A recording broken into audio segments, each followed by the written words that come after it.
जम्मू कश्मीर के पुलवामा से आ रही है। पुलवामा के नेवा इलाके में धमाके की आवाज सुनी गई है और सिर्फ यही नहीं बल्कि धमाके के बाद सीआरपीएफ कैंप के पास जबरदस्त फायरिंग भी हुई है। तो इस वक्त की बड़ी खबर जम्मू कश्मीर के पुलवामा से। पुलवामा के नेवा इलाके में धमाके की आवाज सुनी गई और धमाके के बाद सीआरपीएफ कैंप के पास जबरदस्त फायरिंग भी हुई।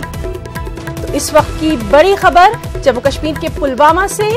पुलवामा के नेवा इलाके में धमाके की आवाज सुनी गई और धमाके के बाद सीआरपीएफ कैंप के पास जबरदस्त फायरिंग भी हुई है। मजीद तफसीलात का इंतजार है। अहम खबर पुलवामा से। पुलवामा के नेवा इलाके में धमाके की आवाज सुनी गई और धमाके के बाद सीआरपीएफ कैंप के पास जबरदस्त फायरिंग हुई। मजीद तफसीलात का इंतजार है। आपको बता दें कि मुश्तबा मिलिटेंटों ने सीआरपीएफ कैंप पर हमला किया है। इस वक्त की बेहद अहम खबर पुलवामा से आ रही है। पुलवामा के नेवा इलाके में धमाके की आवाज सुनी गई है। धमाके के बाद सीआरपीएफ कैंप के पास जबरदस्त फायरिंग हुई है और इस वक्त की बेहद अहम खबर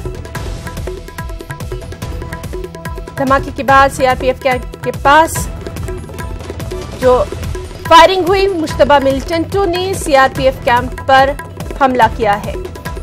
लगातार हम आपको अपडेट दे रहे हैं। इस अहम खबर पर हमारी नजर पल पल बनी हुई है।